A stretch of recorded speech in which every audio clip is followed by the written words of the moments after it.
Ja tornem a ser aquí, aquesta vegada per conèixer The Voids, un grup emergent que combina l'essència del Prepirineu Berguedà i el Port de Maó per oferir-vos un pop únic. Parlem amb el Pep, el seu cantant. Com va, Pep? Molt bé. Per començar, una pregunta obligada. Com va néixer el vostre projecte? Bé, el nostre projecte va néixer a Vic, va néixer de la coincidència d'en Llorenç, que és el nostre bateria menorquí, i en Xevi, que és el nostre teclista, el meu germà, que és fill d'aquí Borredà, que van coincidir a la Universitat de Vic i van compartir pis, i a partir d'allà va néixer una amistat i l'afició per la música, i a partir d'aquell moment doncs, ens hem anat afegint la resta, el Sergi, que és un company menorquí, en Víctor i jo, que ens coneixem, i en Xevi, que som fills d'aquí o ens coneixem d'aquí, del poble de Borredà. Molt bé. El nom del vostre grup s'inspira precisament en una paraula original, podríem dir, del poble de Borredà. Explica. Doncs estàvem buscant un nom i ens va sortir una mica d'una expressió que jo l'havia sentit molt del meu pare, d'aquí Borredà, i que també després l'he sentit al Lluçanès i a altres llocs del centre d'aquí de Catalunya, que és aquest The Voids, que significa de bojos, l'expressió de bojos, amb l'expressió que s'utilitzava aquí, de Voids. Com ens deies ara, el vostre grup sou de llocs molt diferents, sou mallorquins, sou de Vic, sou de Borredà. Com es pot tirar endavant un grup que sou de llocs tan diferents? Com ho feu? Home, és molt complicat, em suposa fer unes combinacions d'agendes i perquè, a veure, sí que és veritat que 4 membres del grup vivim entre Sabadell, Igualada i Barcelona, però en Llorenç, que és el bateria, que és una part fonamental del grup, viu i resideix des de fa ja molts anys a Maó, i clar, per tant, cada cop que volem assajar implica haver de mirar agendes de les 5 persones, mirar bitllets i dedicar caps de setmana. Hem de sacrificar entre setmana, és complicat assajar tots 5, impossible, i fins i tot els altres 4 que estem aquí ens és complicat.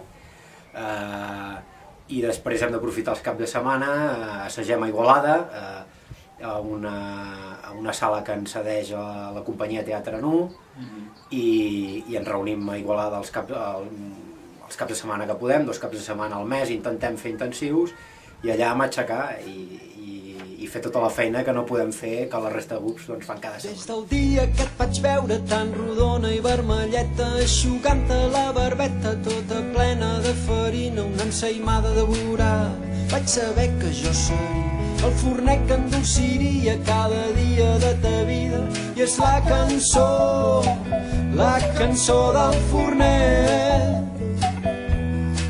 que embafava els clients amb tant d'encunyament.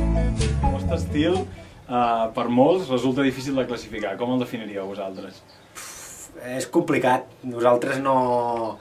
Són cançons que ens surten i que és un estil que va variant, que vam començar fent les mateixes cançons, potser les tocàvem d'una manera i amb els anys les hem anat canviant una mica l'estil i buscant el nostre estil propi, que jo no el sé definir.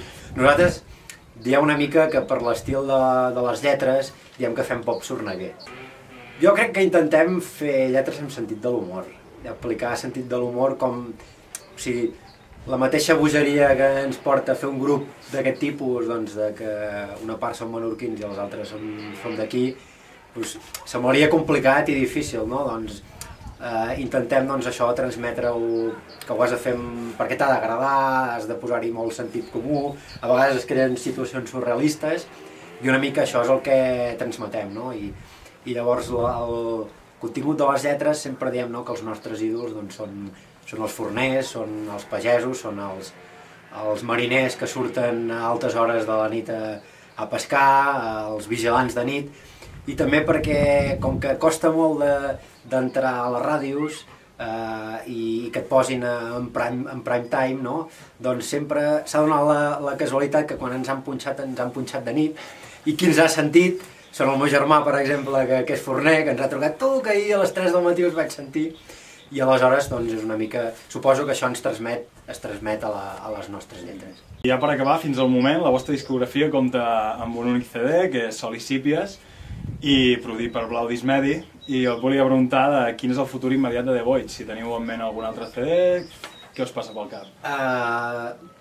Mira, publicat és i editat oficialment és el que tenim. També vam fer una banda sonora per una obra de teatre, el que passa que no està editat, de la companyia Teatre Nu, que la vam fer just abans de fer de treure el disc, i ara ens estem plantejant, havíem pensat doncs, de començar a treballar sobre uns poemes de Vicent Andrés Estallés, que és un poeta que ens agrada molt i que ha estat molt musicat, i ens estàvem plantejant intentar fer algun tipus d'espectacle directe o treure un CD versionant cançons seves, o a la vegada, i que també estem treballant, doncs, anar traient temes per treure el segon disc, que això segur que ho tirem endavant. El que no sabem és si serà... Calculem que suposo que a principis del 2012. Ens donem aquest 2011 per anar fent concerts del Sol i Sípies, que és l'últim disc, i suposo que a partir del 2012 entrarem a gravar i intentarem que surti el segon disc. Molt bé, doncs des de Grups Emergents estarem atents al segon disc. Moltes gràcies. Moltes gràcies per convidar-nos i està molt bé la vostra web i nosaltres per la nostra part en farem la promoció que calgui. Moltes gràcies, Pep.